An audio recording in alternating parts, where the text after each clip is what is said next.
எல்லோருக்கும் வணக்கம். இயேசு கிறிஸ்துவின் ஈடு இணையற்ற நாமத்திற்கு ஸ்தோத்திரமும் துதியும் கனமும் உண்டாவதாக. அநேக நாட்கள் கழித்து மீண்டும் உங்களை சந்திக்கும் பாக்கியத்தை தேவன் நமக்கு கொடுத்திருக்கிறார். எனக்காகவும் ஊழியத்திற்காகவும் நீங்கள் செய்த இடையரா ஜெபத்திற்காக, உங்களுடைய அற்புதமான உற்சாகமூட்டும் வார்த்தைகளுக்காக, உங்களுடைய தொலைபேசி அழைப்புக்காக நான் மிகுந்த கடமைப்பட்டிருக்கிறேன். நன்றி உள்ளவனாக இருக்கிறேன். இந்த ஒரு பெரிய இடைவெளி அநேகருக்கு சற்று சோர்வை கொண்டு வந்திருக்கலாம். இருப்பினும் இனி தொடர்ந்து இது நடப்பதற்கு தேவன் நமக்கு கிருபை அளிப்பாராக. நாம் கடைசியாக பார்த்து கொண்டிருந்த ஒவ்வொரு வியாழக்கிழமையின் தொடர் கூட்டத்தினுடைய செய்திகள் என்னவென்றால், கடைசி காலத்திலே நடக்க போகிற சம்பவங்களை ஒவ்வொன்றாக பார்த்து கொண்டு வந்தோம். அதை நாம் நிறுத்தாமல் தொடர்ந்து இந்த கடைசி காலத்தில் என்னென்ன சம்பவங்கள், அதை எப்படி பார்க்க வேண்டும், பயத்தோடு பார்க்க வேண்டுமா, அல்லது நடுக்கத்தோடு பார்க்க வேண்டுமா, அல்லது குழப்பம் அடைய வேண்டுமா, அல்லது தெளிவான சிந்தனையோடு இருக்க வேண்டுமா என்பதையெல்லாம் நாம் இயேசு கிறிஸ்துவின் திருநாமத்தினாலே தியானிக்க, சிந்தனை செய்ய கடமைப்பட்டிருக்கிறோம். சில கடைசி கால சம்பவங்கள், அது சில போதகர்கள் பேசும் பொழுது, செய்தியாளர்கள் பேசும் பொழுது, ஏதோ அது நடுநடுங்க வைக்கக்கூடிய சம்பவம், பயமுறுத்தும் சம்பவம், அல்லது எல்லோரும் பயந்து நடுங்கி அதை வாசிக்க வேண்டும் என்பது போல ஒரு தோற்றத்தை கொடுக்கிறார்கள். ஆனால் ஒவ்வொரு கடைசி கால சம்பவத்திலும் ஒரு நம்பிக்கை இருக்கிறது, தேவனுடைய அன்பு இருக்கிறது, அவருடைய கரம் இருக்கிறது, அவருடைய அற்புதமான பாதுகாவல் இருக்கிறது என்பதற்காக நான் கர்த்தரை ஸ்தோத்திரிக்கிறேன். இன்றைக்கும் இயேசுவின் நாமத்தினாலே நாம் யாக்கோபின் இக்கட்டு காலத்தை குறித்து நாம் தியானம் செய்ய இருக்கிறோம். ஆங்கிலத்திலே ஜேக்கப்ஸ் டைம் ஆஃப் ட்ரபிள் என்று சொல்லுகிறார்கள். ஜெனிலா என்கிற ஒரு பெண் செப்டம்பர் மாதத்திலே 11ஆம் தேதியிலே அங்கே அமெரிக்காவின் இரட்டை கோபுரம் இடிக்கப்பட்டு தகர்க்கப்பட்ட பொழுது கடைசியாக உயிரோடு காப்பாற்றப்பட்ட ஒரு நபரின் பெயர்தான் ஜெனிலா என்கிற ஒரு பெண். இடிபாடுகளுக்கிடையே அவள் மீது அநேக கற்கள், அலுவலக மேஜைகள் எல்லாம் மூடப்பட்டிருக்க, கை மாத்திரம் அசைந்து யாராவது காப்பாற்றுவார்களா என்று முணுமுணுப்பு சத்தத்தோடு தன்னுடைய கடைசி நேரத்தை எண்ணிக்கொண்டிருந்தாள். அவருடைய சாட்சி மிகவும் நெஞ்சை நெகிழ வைக்கக்கூடிய சாட்சியாக இருந்தது. அப்பொழுது கடைசியாக தன்னுடைய பாவ அறிக்கை செய்து கண்களை ஒரேடியாக மூடுவதற்கு, தன்னுடைய கடைசி இறுதி சுவாசம் நிற்பதற்கு முன்பதாக, தன்னுடைய கடைசி ஆவியை, சுவாசத்தை ஆண்டவருடைய சமூகத்தில் ஒப்படைப்பதற்கு முன்பதாக ஒரு விசை, ஆண்டவரே எனக்கு நீர் உயிர் கொடுக்க முடியுமானால் எனக்கு நீர் உதவி செய்யும் என்ற எண்ணத்தோடு ஒரு பிரார்த்தனை, கடைசி பிரார்த்தனை, கடைசி வேண்டுகோள், கடைசி கோரிக்கை அவள் ஆண்டவருடைய சமூகத்திலே வைத்தாள். ஆண்டவரே ஒரு விசை எனக்கு இறங்கும் என்று. அப்பொழுது கற்கள் ஒவ்வொன்றாக எடுக்கப்படுகிற சத்தம், சரீரத்தின் மேல் ஏற்பட்ட பாரம் கொஞ்சம் கொஞ்சமாக விலகுகிற ஒரு உணர்வு, அப்பொழுது மேஜை அந்த பக்கம் போடுகிற சத்தம், உணர்ந்து கொண்டால் யாரோ காப்பாற்றுகிறார்கள் என்று. அப்பொழுது அந்த கரத்தை பிடித்து அவளை வெளியே இழுத்தாள். அப்பொழுது அவள் வெளியே எடுக்கப்பட்ட பொழுது ஒரு மனிதர் அங்கே நின்று கொண்டிருந்தார். அவருடைய பெயர் பால் என்று சொல்லுகிறார். அவர் அந்த நேரத்திலும் அந்த பெண்ணை கட்டி அணைத்து, கவலைப்படாதே, நீ உயிரோடு காப்பாற்றப்பட்டாய், இங்கிருந்து வேகமாக செல்லலாம், கட்டடம் இடிந்து கொண்டு இருக்கிறது என்று சொல்லி அந்த பவுல் வேகமாக அந்த படிக்கட்டுகளிலே அவளை வேகமாக இறங்குமாறு சொல்லி, அவள் தன்னோடு கூட வருகிற பால் முன்னால் போகிறாரா பின்னால் வருகிறாரா என்று கூட எந்தவித கண்ணோட்டம் இல்லாமல் வேகமாக இறங்கி வர, அங்கே வெளியிலே அந்த நடைபாதையிலே அங்கு மேஜை அமர்ந்து அநேக ஃபயர் பிரிகேட்ஸ், அந்த தீ அணைப்பு அலுவலர்கள், பாதுகாவலர்கள் யாரெல்லாம் காப்பாற்றப்படுகிறார்கள், யாரெல்லாம் மரித்து விட்டார்கள் என்று அவர்கள் கோப்புகளிலே எழுதி கொண்டிருந்தார்கள். அப்பொழுது இவள் வந்த உடனே, உன்னுடைய பெயர் என்னம்மா?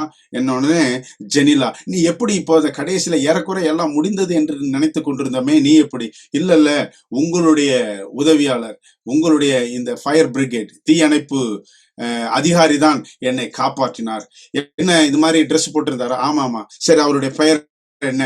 ஏனென்றால் அவரை உன்னோடு நாங்கள் பார்க்கவில்லையே என்று. அப்பொழுது சொன்னார், அவருடைய பெயர் பால் என்று. அப்பொழுது உடனே அந்த ஒரு ரெக்கார்டை எடுத்து, யார் இந்த தீயணைப்பு அதிகாரி என்று சொன்னால், ஒருவர் பெயர் கூட பால் என்று இல்லை, ஒரு புதிய பெயர். அது சொன்னா, பால் என்று ஒரு தீயணைப்பு வீரரும் இல்லையே என்று சொன்னார். எனக்கு தெரியாது. அவர் சொன்னார் பால் என்று. அவர் தீயணைப்பு உடையைத்தான் அணிந்திருந்தார். அவர் வேகமாக போக வேண்டும் என்று சொன்னார். அப்பொழுதுதான் அந்த தீயணைப்பு அதிகாரி ஜெனிலா என்று பெயரை எழுதிவிட்டு தோளிலே தட்டி கொடுத்து, உன்னை காப்பாற்றிய அந்த பவுல் மனிதன் அல்ல, அது ஒரு தேவதூதன், ஏன் கடவுளாக கூட இருக்கலாம் என்று. எனக்கு பிரியமானவர்களே, இந்த கடைசி காலத்திலே யாக்கோபின் இக்கட்டு காலம் என்றவுடனே அது நிச்சயமாக 100% பயமுறுத்தக்கூடிய ஒரு சத்தியம் அல்ல, பயமுறுத்தக்கூடிய ஒரு கடைசி கால நிகழ்வு அல்ல. இதை குறித்து வேதத்தில் ஒரே ஒரு இடத்தில் மாத்திரம்தான் எழுதப்பட்டிருக்கிறது. அந்த இடத்தை நாம் வாசிக்க கேட்கலாம். எரேமியா 30வது அதிகாரத்தில் 7-8வது வசனத்தை நாம் தியானம் செய்து பார்ப்போம். எரேமியா 30வது அதிகாரம் 7-8வது வசனம். ஐயோ, அந்த நாள் பெரியது, அதை போல் ஒத்த நாள் இல்லை, அது யாக்கோபுக்கு இக்கட்டு காலம். இப்படி எழுதப்பட்டிருந்தால் ஒருவேளை நாம் சொல்லலாம், ஐயோ, ஆண்டவருடைய பிள்ளைகளுக்கு கஷ்டம் வரப்போகுது, கவலை வரப்போகுது, நிறைய பேர் சிறைச்சாலையில் அடைக்கப்பட போறாங்க, ஏன் சில பேர் கொல்லப்பட போகிறார்கள், சில பேர் காட்டி கொடுக்கப்பட்டு குடும்பமே பிரிந்து போக போகிறதே என்றெல்லாம் கலங்கி நிற்கலாம். ஆனால் அந்த வசனம் அதோடு முடிவடையவில்லை. தொடர்ந்து நாம் வாசிப்போமானால், ஆனாலும் அங்கே தான் ஆண்டவர் நிற்கிறார். அந்த கஷ்டம் அது இக்கட்டு காலம் என்று சொல்லிவிட்டு முற்றுப்புள்ளி ஆண்டவர் வைக்கவில்லை. ஆனாலும் என்று சொல்லிவிட்டு அங்கே ஆண்டவர் தன்னுடைய இரக்கத்தை வைக்கிறார். ஆனாலும் அவன் அதற்கு நீங்களாகி ரட்சிக்கப்படுவான். ஆண்டவருக்கு ஸ்தோத்திரம். அதனால தான் நான் யாக்கோபின் இக்கட்டு காலம் என்ற தலைப்பை நான் எடுத்துவிட்டு யாக்கோபின் இரவு கதை என்று நான் இதற்கு தலைப்பு கொடுத்தேன். 8வது வசனத்தை பாருங்கள். அந்நாளில் நான் அவன் நுகத்தையும் அவன் உன் கழுத்தின் மேல் இராதபடிக்கு உடைத்து உன் கட்டுகளை அறுப்பேன் என்று சேனைகளின் கர்த்தர் சொல்லுகிறார். அந்நியர் இனி அவனை அடிமை கொள்ளுவதில்லை. எனக்கு பிரியமானவர்களே, இந்த யாக்கோபின் இக்கட்டு காலம் சீக்கிரத்திலே வரப்போகிறது. எந்த ரூபத்தில், யார் மூலமாக, எப்படிப்பட்ட அலுவலகத்திலிருந்து வரப்போகிறது என்றெல்லாம் தெரியாது. ஆனால் ஆண்டவரை நேசிக்கும் ஒவ்வொரு மனிதனுக்கும் இந்த யாக்கோபின் இக்கட்டு காலம் வரப்போகிறது. இதை குறித்து நாம் அதிகமாக தியானிக்கும் பொழுது ஆண்டவர் எப்படி இந்த இக்கட்டு நேரத்தில் யாக்கோபை காப்பாற்றினார், அதேதான் இந்த கடைசி காலத்திலும் நடக்க போகிறது. அதைத்தான் எரேமியா தீர்க்க தரிசன வசனமாக நமக்கு கூறுகிறார். அதை படிப்பதற்கு முன்பதாக நாம் கண்களை மூடி தியானம் செய்யலாம். பிதாவே, உம்முடைய சமூகத்திலே நாங்கள் வருகிறோம். இந்த யாக்கோபின் இக்கட்டு காலத்தை குறித்து படிக்கும் பொழுது ஒரு நம்பிக்கை, ஒரு உற்சாகம், ஆண்டவரே நீர் சீக்கிரமாய் வாரும் என்ற ஜெபம் எங்களிடத்திலிருந்து புறப்பட, கர்த்தாவே, இந்த சத்தியம் எங்களுக்கு புது உற்சாகத்தை, புது தைரியத்தை, புது பலனை ஆண்டவரே, புது நம்பிக்கையை எங்களுக்கு நீர் தந்தரல வேண்டுமாய் இயேசுவின் நாமத்தில் ஜெபிக்கிறோம் எங்கள் ஜீவனுள்ள பிதாவே, ஆமென். ஆதியாகமத்தின் புஸ்தகம் 32வது அதிகாரத்திலே இந்த சம்பவம் இடம் பெற்றிருக்கிறது. யாக்கோபு ஆதியாகமம் 32வது அதிகாரத்திலே 24வது வசனத்திலிருந்து நான் வாசிக்கிறேன். யாக்கோபு பிந்தி தனித்திருந்தான். அப்பொழுது ஒரு புருஷன் பொழுது விடியும் அளவும் அவனுடனே போராடி அவனை மேற்கொள்ளத்தக்கதாய் கண்டு அவனுடைய தொடை சந்தை தொட்டார். அதனால் அவருடனே போராடுகையில் யாக்கோபின் தொடை சந்து சுளுக்கிற்று.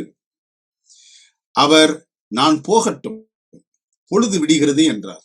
அதற்கு அவன், நீர் என்னை ஆசீர்வதித்தால் ஒழிய உம்மை போக விடேன் என்றான். அவர், உன் பேர் என்ன என்று கேட்டார். யாக்கோபு என்றான். அப்பொழுது அவர், உன் பேர் இனி யாக்கோபு எண்ணப்படாமல் இஸ்ரவேல் எண்ணப்படும், தேவனோடும் மனிதனோடும் போராடி மேற்கொண்டாயே என்றான். அப்பொழுது யாக்கோபு, உம்முடைய நாமத்தை எனக்கு அறிவிக்க வேண்டும் என்று கேட்டான். அதற்கு அவர், நீ என் நாமத்தை கேட்பானேன் என்று சொல்லி அங்கே அவனை ஆசீர்வதித்தார். அப்பொழுது யாக்கோபு, நான் தேவனை முகமுகமாய் கண்டேன், உயிர் தப்பி பிழைத்தேன் என்று சொல்லி அந்த ஸ்தலத்திற்கு பெனியேல் என்று பெயரிட்டான். அவன் பெனியேலை கடந்து போகையில் சூரியன் உதயமாயிற்று. அவன் தொடை சுளுக்கினாலே நொண்டி நொண்டி நடந்தான். அவர் யாக்கோபுடைய தொடையை சந்தை நரம்பை தொட்டபடியால் இஸ்ரவேல் புத்திரர் இந்நாள் வரைக்கும் தொடை சந்து நரம்பை புசிக்கிறதில்லை.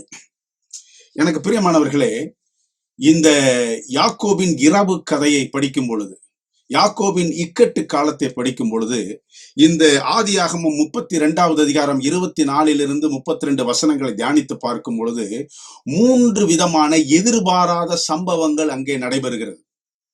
Mysterious happenings.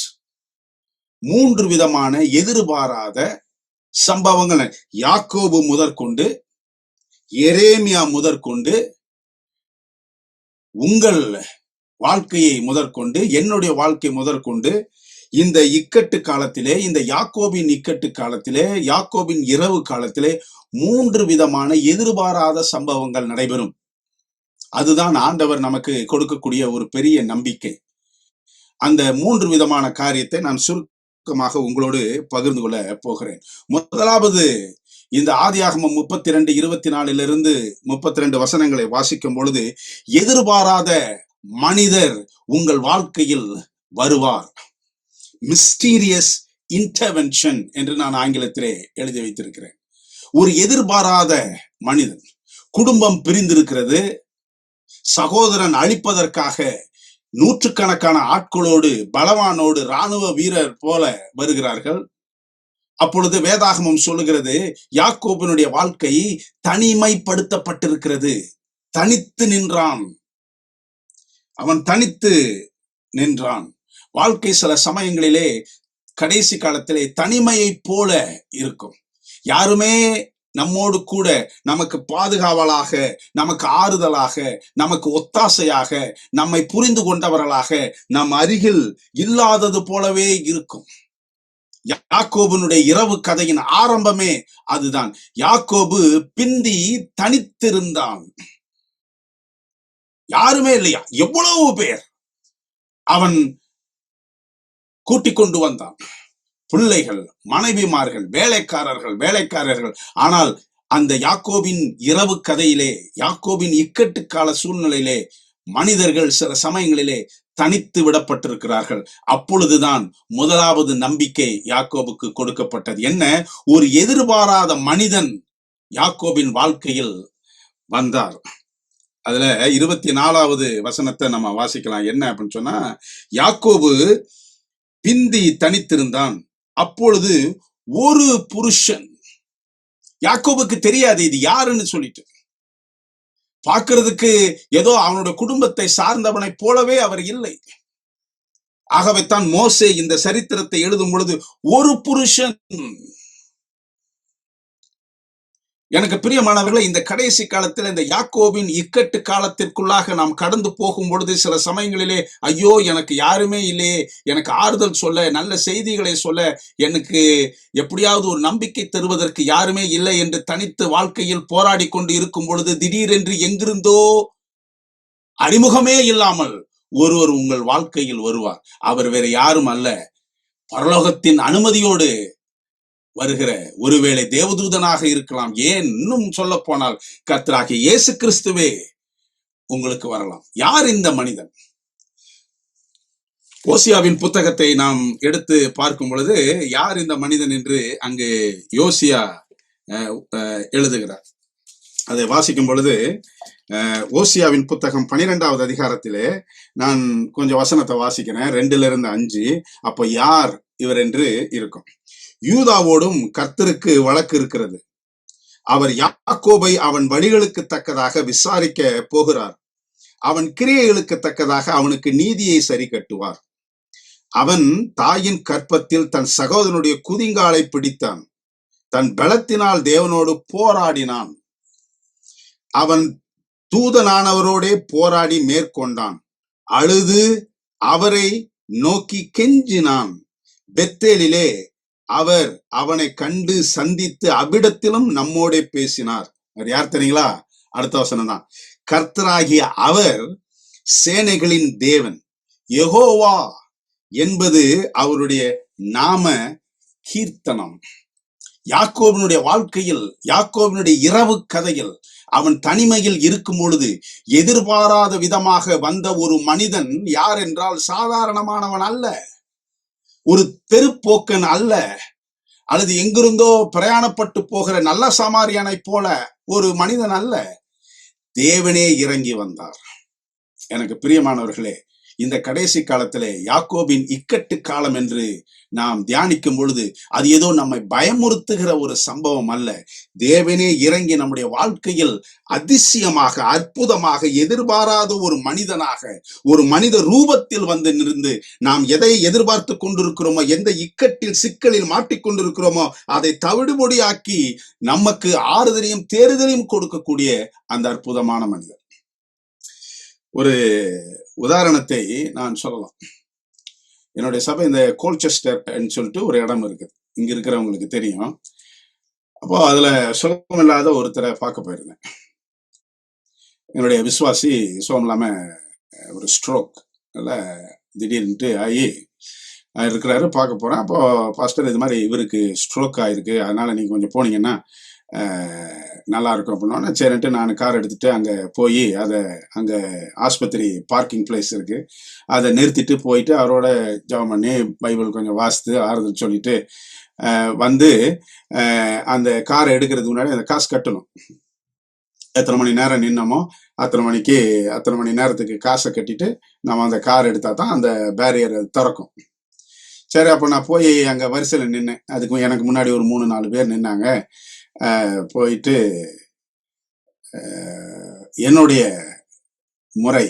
நேரம் வந்த பொழுது உடனே நான் என்னுடைய பர்ஸ் இல்லைன்னா வாலெட் எடுத்து காசை கட்டுறதுக்கு எடுத்தா பாக்கெட்ல இல்லை. என்ன அப்படின்னு சொன்னா, அதை நான் வீட்லயே வச்சுட்டு வந்துட்டேன். அது ஸ்ட்ரோக்கு அது இதுன்னு சொன்ன உடனே எனக்கு கொஞ்சம் மனசு கஷ்டமா இருந்ததுனால இதை எடுத்தனா அதை எடுத்தனா அப்படின்னு சொல்லிட்டு பார்க்காம டக்குன்னு கார் ஏறி நேரா அங்க வந்தா அங்க யாருமே இல்லை. ஐயோ, இப்ப காசும் கிடையாது, யார்கிட்ட போய் கேட்கறது? யாரு நமக்கு தெரியும்? போய் எனக்கு ஒரு 10 ரூபா கொடுங்க, 20 ரூபா கொடுங்க நாங்க கேட்டுக்கிட்டு இருந்தா எப்படி? ரொம்ப கஷ்டமா இருந்துச்சு. அப்போ சில சமயம் இந்த யாக்கோபின் இக்கட்டு காலம் இப்படித்தான் வந்து நிற்கும். என்ன அப்படின்னு சொன்னா, எங்க போறது எங்க வர்றதுன்னு திக்கு முக்காடக்கூடிய ஒரு சூழ்நிலையில நம்ம நினைச்சிட்டு இருப்போம் இது இக்கட்டு காலம்னு சொல்லிட்டு. ஆனா ஒருவர் கூட ஆண்டவர் கைவிடப்பட்டா, ஆண்டவர் நம்மை கைவிடுவார் என்ற எந்தவித ஒரு சாட்சி இருக்காது. அப்போ அந்த நேரத்துல ஆண்டவரே எனக்கு ஏதாவது உதவி செய்யுங்க அப்படின்னோடனே, நீ ஆஸ்பத்திரிக்கு உள்ள போ அப்படின்ற மாதிரி ஒரு பேச்சு. நீ ஆஸ்பத்திரிக்குள்ள போ, யாராவது உனக்கு ஒருத்தர் தெரியும் அப்படின்னு சொல்லிட்டு, சரி அப்படின்னு சொல்லிட்டு நான் நிறுத்திட்டு ஆஸ்பத்திரிக்கு உள்ள போனேன். இந்த மருத்துவமனைக்கு உள்ள போய் சரி யாராவது நமக்கு தெரிஞ்சவங்க இருந்தா அப்படி விவரத்தை சொல்லி காரை எடுத்துடலாம் அப்படின்னு சொன்னா, அங்க உள்ள போறதுக்குள்ள அதே சபை விசுவாசி, ஒரு பொறுப்புல இருக்கிற ஒரு விசுவாசி வந்து, என்ன பாஸ்டர் இங்க இருக்கிறீங்க அப்படின்னா, இல்லம்மா நான் இப்படி வந்தேன் இப்படி இருந்தேன்னு சொன்ன உடனே, ஐயோ அப்படிங்களா, ஒரே நிமிஷம் நான் என்னுடைய பேக்ல இருந்து காசு எடுத்துட்டு வரேன்னு சொல்லிட்டு அவங்க கொடுத்தாங்க. எனக்கு ஆண்டவரே, எப்படி கார் எடுக்கிறது, அது நிக்க நிக்க நிக்க அது காசு ஏறிக்கிட்டே இருக்குமே, இது என்ன அப்படின்னு சொல்லிட்டு ஒரு சின்ன உதாரணம் தான். ஆனால் அந்த சின்ன காரியத்திலும் ஆண்டவர் நம்மை பாதுகாக்கிறார் என்பதை ஒவ்வொரு காலகட்டத்திலும் நிரூபிக்கிறார். எனக்கு பிரியமானவர்களே, ஒருவேளை உங்களுடைய வாழ்க்கை இன்றும் சரிதான், அல்லது யாக்கோபின் இக்கட்டு காலத்திலும் சரிதான், அல்லது எதிர்காலத்திலும் சரிதான், சிக்கி சின்னாபின்னமாக கூடிய ஒரு சூழ்நிலையில் இருக்கிறதா, அல்லது மனிதர்களால் வெறுத்து ஒதுக்கப்பட்ட சூழ்நிலையில் இருக்கிறீர்களா, தேவன் எதிர்பாராத விதத்தில் உங்களை வந்து சந்திப்பார். யார் மூலமாக, ஏதாவது ஒரு ரூபத்தில் உங்களை வந்து சந்திப்பார். யோசுவாவின் புத்தகத்துல நம்ம வாசிக்கும் பொழுது, அந்த யோசுவாவினுடைய வாழ்க்கையில வந்து எல்லாரும் போயாச்சு, மோசே போயாச்சு, ஆரோன் போயாச்சு, இதை எப்படி நான் நடத்த போறேன்? காலேப் மாத்திரம் தான் இருக்கிறார். அவருக்கு நம்பிக்கையான ஒரு ஆள் காலேப், அவரு தான் இருக்கிறாரு, வேற எங்க சுத்தி சுத்தி ஆளு கிடையாது. அப்போ எதிர்பாராத விதத்தில் யோசுவாவுக்கு ஆண்டவர் தோன்றி ஒரு வாக்கு தத்தத்தை கொடுக்கிறார். பாருங்க, நீ உயிரோடு இருக்கும் நாளெல்லாம் ஒருவனும் உனக்கு முன்பாக எதிர்த்து நிற்பதில்லை. யோசுவா 1வது அதிகாரம் 5வது வசனத்தையும் 9வது வசனத்தையும் நான் வாசிக்கிறேன். இது நாம் அடிக்கடி வாசிக்கிற வசனமாக இருந்தாலும் இந்த கடைசி காலத்திலே நம்மை தாங்கி பிடிக்கும் வசனமாக இது இருக்கிறதற்காக நான் கர்த்தரை ஸ்தோத்திரிக்கிறேன். நீ உயிரோடு இருக்கும் நாளெல்லாம் ஒருவனும் உனக்கு முன்பாக எதிர்த்து நிற்பதில்லை. நான் மோசையோடு இருந்தது போல உன்னோடும் இருப்பேன். நான் உன்னை விட்டு விலகுவதும் இல்லை, உன்னை கைவிடுவதும் இல்லை. ஏதோ யாக்கோபின் இக்கட்டு காலம், ஆண்டவர் நம்மை கைவிட்டு தனிமைப்படுத்தி விட்டார் என்று சொல்லுகிற காலம் அல்ல. ஏதோ அது ஒரு பெரிய நாள், இதற்கு ஒத்த வேற நாள் இல்ல அப்படின்னு சொல்லிட்டு கடந்து போகிற ஒரு கண்ணீர் விடக்கூடிய கதை அல்ல. ஒருவேளை யாக்கோபுக்கு அது இக்கட்டு காலமாக இருந்திருக்கலாம், யாக்கோபின் இரவு கதையாக இருந்திருக்கலாம். ஆனால் அந்த இரவிலும் எதிர்பாராத விதத்தில் ஒருவர் வந்தார் என்பதுதான் அந்த கதையின் உச்சக்கட்ட ஆசீர்வாதம்.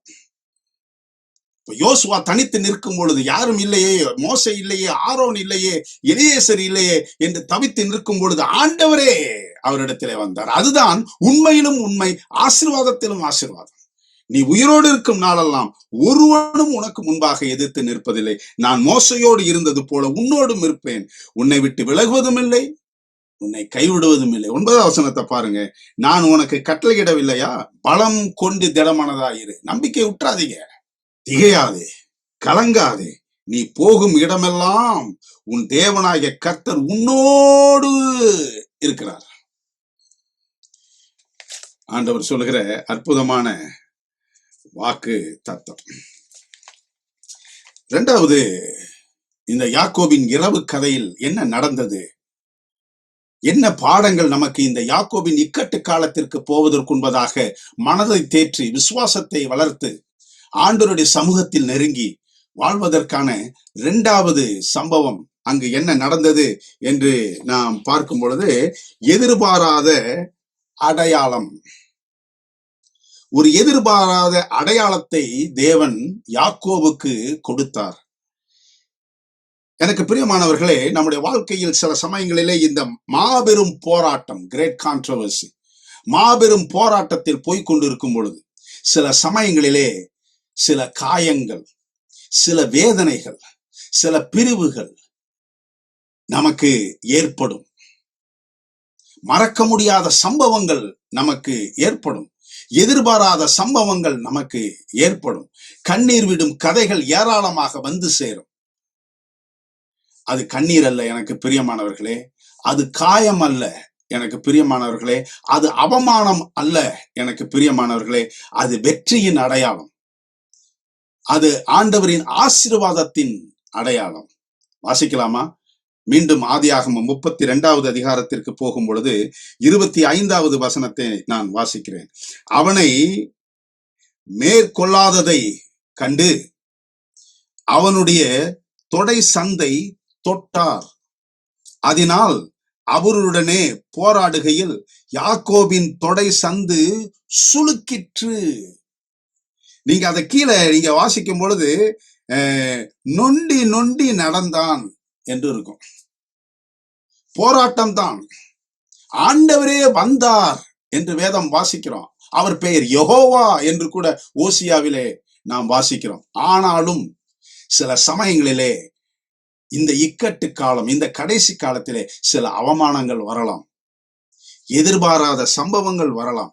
ஆனால் ஆண்டவர் அது அவமானம் அல்ல, அது உன்னுடைய வாழ்க்கையில் ஏற்பட்ட காயம் அல்ல, உன் இதயத்தில் ஏற்பட்ட புண் அல்ல, உன் வாழ்க்கையில் ஏற்பட்ட பிரிவு அல்ல, அது உன் வாழ்க்கையில் தேவன் கொடுத்த எதிர்பாராத அடையாளம் என்கிறார்.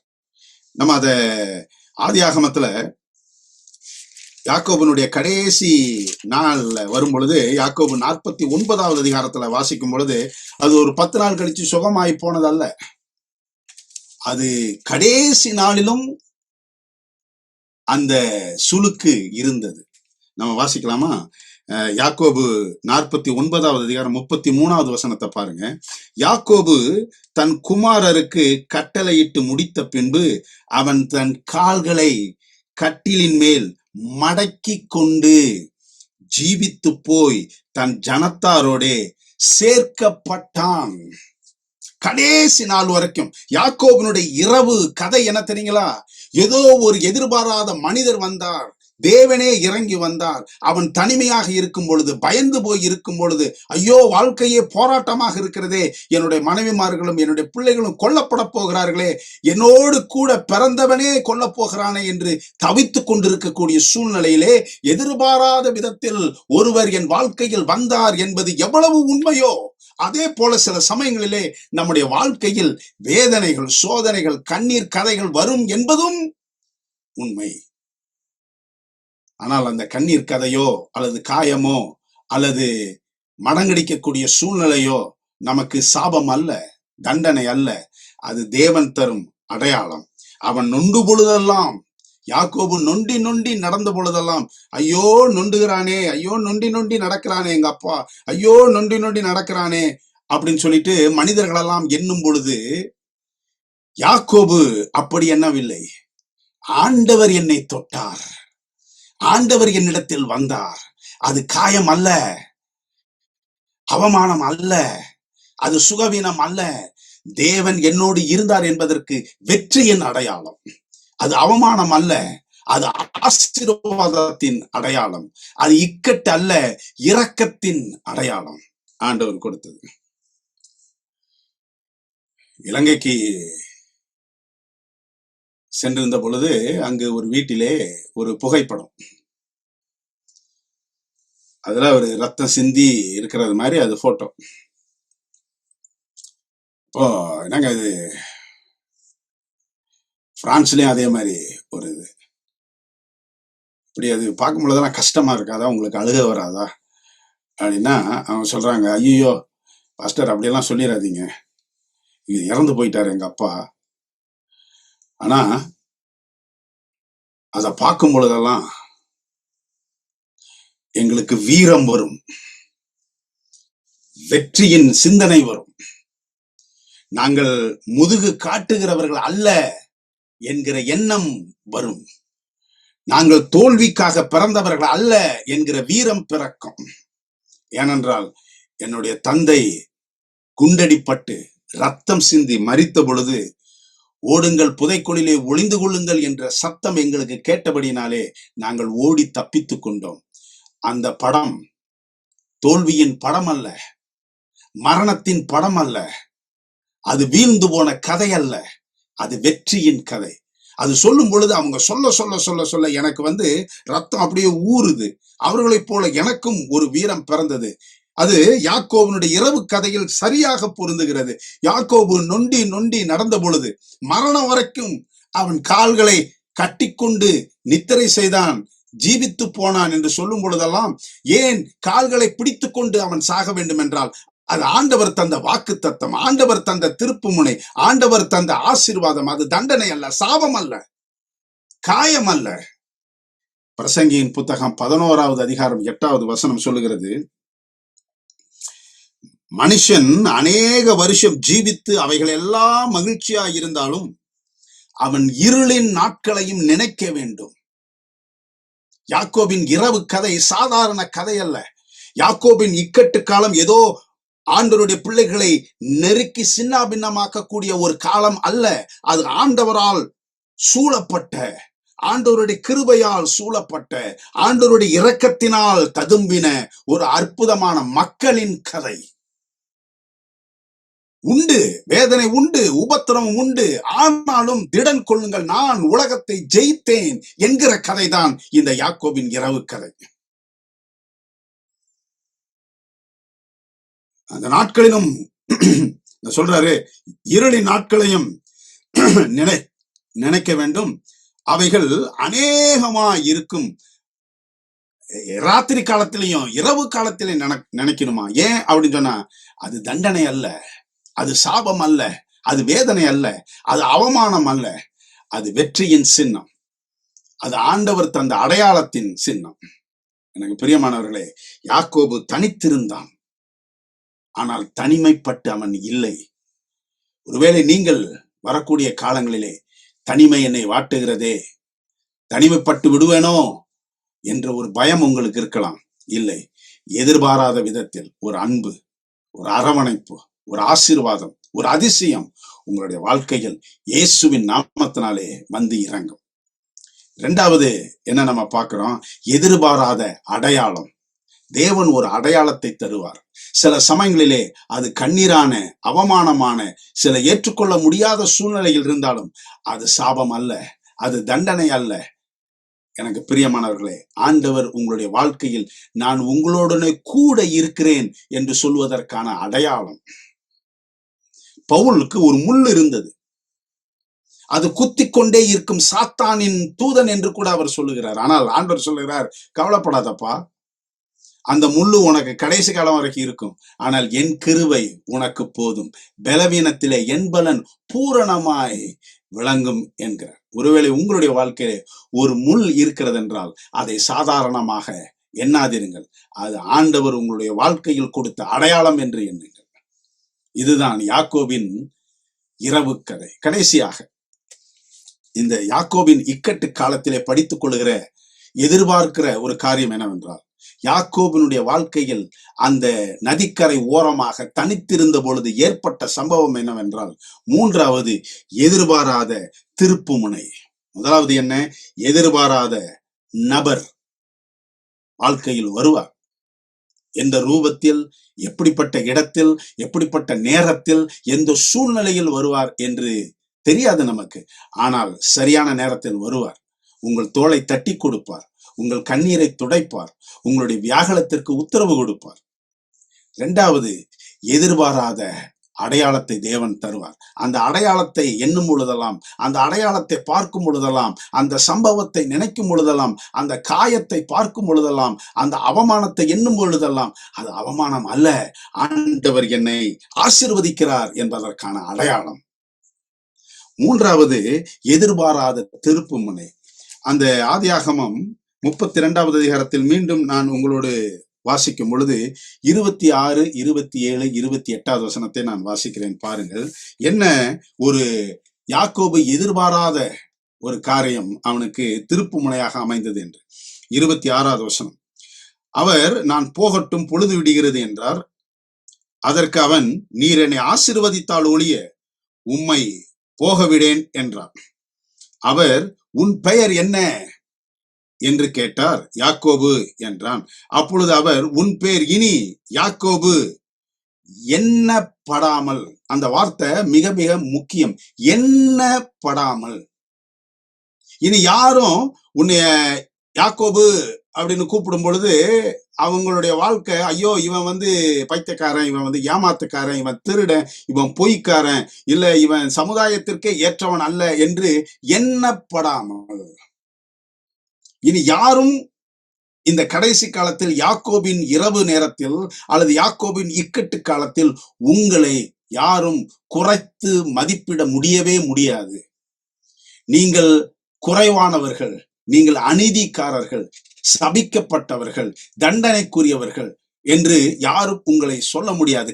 காரணம் என்னவென்றால் ஒரு எதிர்பாராத திருப்பு முனை வரும். அப்ப ஆண்டவர் சொல்றாரு, இனி நீ யாக்கோபு என்று எண்ணப்படாமல் இஸ்ரவேல் என்று எண்ணப்படும். தேவனோடும் மனிதனோடும் போராடி மேற்கொண்டாயே என்றார். எனக்கு பிரியமானவர்களே, யாக்கோபு தனித்திருந்தான். எப்படியாவது கடவுள் என் பேரை மாத்தணும் அப்படின்ட்டு வந்து அவன் நிக்கல. அவன் போராடும் பொழுது அந்த காலை பிடிச்சிட்டு நான் விடவே மாட்டேன், நீ ஆசீர்வதித்தால் ஒழிய விட மாட்டேன் அப்படின்னு சொல்லும் பொழுது அவன் ஆண்டவர் யாக்கோபு என்பதை எடுத்து போட்டு இஸ்ரவேல் என்று சொல்லுவார் என்று அவன் எதிர்பார்க்கவே கிடையாது. எனக்கு பிரியமானவர்களே, இந்த கடைசி காலத்தில் ஒருவேளை உங்களுடைய வாழ்க்கையில் எப்படிப்பட்ட இருளிலே போய்கொண்டிருக்கிறது என்று எனக்கு தெரியாது. இங்க இருக்கக்கூடிய ஒவ்வொருவரும் உங்களுடைய வாழ்க்கையில சில சமயங்களில் இருளான சூழ்நிலையில் அகப்பட்டு மிதிப்பட்டு நசுக்கப்பட்டு கூட இருக்கலாம். ஆனால் ஆண்டவர் விரைவிலே ஒரு பெரிய திருப்பு முனை உங்களுடைய வாழ்க்கையிலே கொடுக்க போகிறார். நீங்கள் யாக்கோபு என்று நிச்சயமாக எண்ணப்பட போவதில்லை, அழைக்கப்பட போவதில்லை. ஆனால் இஸ்ரவேல் என்று எண்ணப்பட போகிறீர்கள். பெரிய திருப்பு முனை. உங்களுடைய வாழ்க்கையில் இருக்கக்கூடிய நுகம், உங்க வாழ்க்கையில் இருக்கக்கூடிய பாரம், உங்களுடைய வாழ்க்கையில் இருக்கக்கூடிய குழப்பம், உங்களுடைய வாழ்க்கையில எப்படிப்பட்ட துர்மனசாட்சி இருந்தாலும் ஆண்டவர் அவைகளை எடுத்து போடக்கூடிய காலம் வந்துவிட்டது என்பதுதான் இந்த எதிர்பாராத திருப்புமுனை. எனக்கு பிரியமானவர்களே, இன்னைக்கு எப்படி நீங்க இருக்கிறீங்கன்றதை வச்சு நீங்க உங்களையே நீங்கள் எடை போட வேண்டாம். நாளை தேவன் உங்களை எப்படி நடத்த போகிறார் என்பதை நினைத்து நீங்கள் ஆண்டவருக்கு ஸ்தோத்திரம் செலுத்தி வாழுங்கள். இன்று ஒருவேளை உங்களுடைய வாழ்க்கை கண்ணீராக இருக்கலாம். ஒருவேளை இன்று நீங்கள் பசியும் பட்டினியுமாக இருக்கலாம். ஒருவேளை இன்று உங்களுடைய பிள்ளைகள் தவறி போயிருக்கலாம். ஒருவேளை இன்று உங்களுடைய குடும்பம் பிரிந்திருக்கலாம். ஒருவேளை இன்று உங்களுடைய வாழ்க்கையில சில சமயங்களிலே எதிர்பாராத அசம்பாவிதம் நடந்திருக்கலாம். ஒருவேளை இன்று உங்களுடைய சரீரம் சுகவீனத்தினால் அடிமைப்பட்டு கிடக்கலாம். ஆனால் நாளை நிச்சயமாக தேவன் எதிர்பாராத திருப்பு முனையை உங்களுக்கு தரப்போகிறார். அந்த எதிர்பார்ப்பு நிச்சயமாக நீங்கள் எதிர்பார்க்கிற எதிர்பார்ப்பு அல்ல, ஆண்டவர் தருகிற அற்புதமான திருப்பு முனை. அந்த திருப்பு முனையினுடைய ஆசீர்வாதம் நீங்கள் எவ்வளவு எதிர்பார்த்தாலும் அதைவிட 1000 மடங்கு இருக்க போகிறது. எனக்கு பிரியமானவர்களே, இன்றைக்கும் பர்மாவிலே பர்மா மொழியிலே வேதம் இருக்கிறது. ஒரு காலத்தில் ஆங்கில மொழியில இருந்தது. இப்பொழுது பர்மா இல்ல இருக்கக்கூடியவர்கள் அவங்க மொழியிலே வேதத்தை வாசிக்கலாம். அதுக்கு காரணம் ஒரு கணவன் ஒரு மனைவி. ஜட்சன் என்பவர், அவருடைய மனைவி ஆன் என்பவர். இவர்கள் இருவரும் அமெரிக்கால இருந்து போய் பர்மாவில ஆண்டவருடைய ஊழியத்தை செய்யணும்ட்டு போனாங்களாம். அது கம்யூனிஸ்ட் நாடா அப்ப இருந்துச்சு. அமெரிக்கர்களை பார்த்தாலே அவங்களுக்கு பிடிக்காது. இவங்க அற்புதமான ஊழியம் செய்யறாங்க. அநேகர் கிறிஸ்தவர்களா மாறுறாங்க. ஐயா இப்படி போனா இந்த நாடே கிறிஸ்தவ நாடா ஆயிரும் போல இருக்கே அப்படின்னு சொல்லிட்டு இவங்க 2 பேரையும் கொண்டு போய் சிறைச்சாலையில போட்டாங்க. சிறைச்சாலை அப்படின்னு சொன்னா சாதாரண சிறைச்சாலை அல்ல, துர்நாற்றம் வீசும் அசுத்தம் நிறைந்த ஒரு சிறைச்சாலை. ஏற்கனவே அந்த நாட்டிலே, குறிப்பாக அந்த பட்டணத்திலே மலேரியா கொசுக்கள் ஏராளமாக இருந்து நூற்றுக்கணக்கான போர் வீரர்கள் கூட மரித்து போயிருந்தார்கள். அப்படிப்பட்ட மலேரியா கொசுக்கள் நிறைந்த அந்த சிறைச்சாலையிலே போட்டார்கள். எனக்கு பிரியமானவர்களே, அந்த மனைவியினுடைய கண்ணீரை கண்டு அவர் துடித்தார்.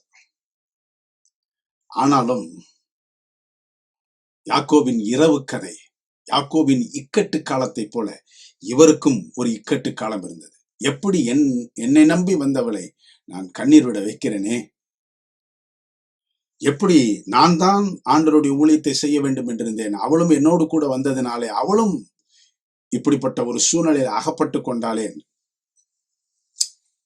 கதறினார், அழுதார், ஜெபித்தார். ஆண்டவர் ஒரு எதிர்பாராத திருப்பு முனையை கொடுத்தார். அவர் சொப்பனத்திலே சொன்னது, ஜட்சன், வெளியிலிருந்து சுதந்திரமாக பிரசங்கிக் கொண்டிருந்த நீ இன்று சிறைச்சாலையிலே அகப்பட்டு கொசுக்களின் நடுவிலே இருக்கிறாய் என்று நீ கலங்காதே. இங்கேதான் உன்னுடைய நோக்கம் ஆரம்பமாகிறது. இங்கேதான் நான் உன்னை அழைத்த அழைப்பின் நோக்கம் ஆரம்பமாகிறது. இங்கே தான் நீ செய்ய வேண்டிய பணி ஆரம்பமாகிறது.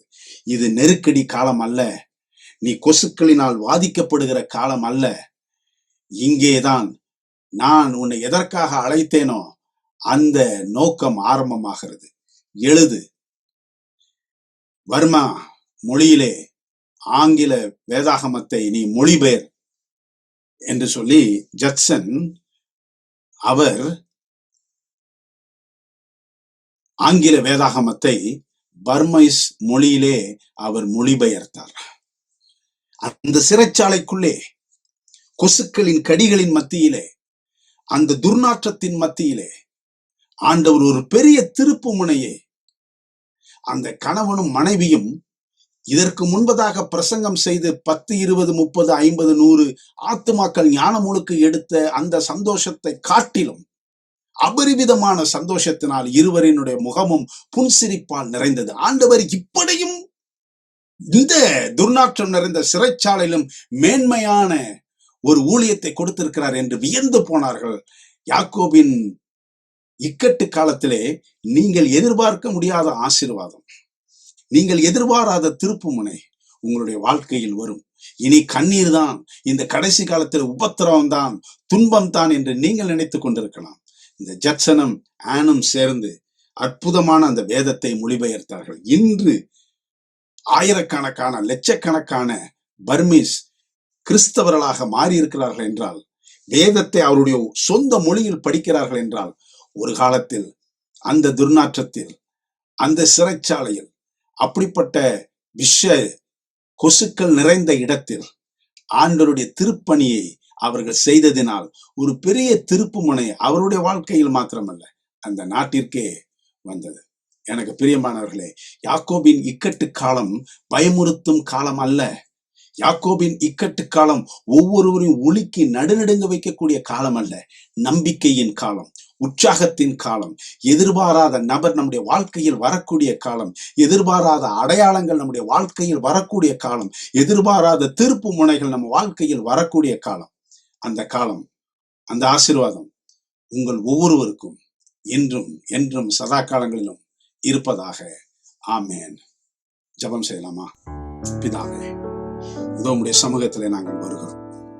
பாவியாக எங்கள் மேல் நீர் கிருபையாக இருந்தாலும், அருமையான உம்முடைய பிள்ளைகள், இந்த சத்தியத்தை கேட்கிற ஒவ்வொருவரும் யாக்கோபின் இக்கட்டு காலம் என்றவுடனே ஏதோ ஒரு பெரிய உபத்திரவம், ஒரு பெரிய தனிமை, ஒரு பெரிய பிரிவு, ஒரு பெரிய கண்ணீர் என்று நினைத்துக் கொண்டிருக்கலாம். ஆனால் யாக்கோபின் இக்கட்டு காலம் அது இக்கட்டு காலம் அல்ல, அது சாத்தானுக்கு இக்கட்டு காலம். ஆனால் ஆண்டவரை நம்பி இருக்கிற எங்கள் ஒவ்வொருவருக்கும் அதிசயத்தின் காலம், அற்புதத்தின் காலம், ஆசீர்வாதத்தின் காலம், அடையாளத்தின் காலம். அந்த காலம் எங்களுக்கும் விரைவிலே விடியுமாறு ஆண்டவரே நீர் எங்களுக்கு உதவி செய்தருள வேண்டும். இயேசுவின் நாமத்தில் ஜெபிக்கிறோம் ஜீவனுள்ள பிதாவே, ஆமென். ஆண்டவர் உங்கள் ஒவ்வொருவரையும் ஆசீர்வதிப்பாராக. ஆமென்.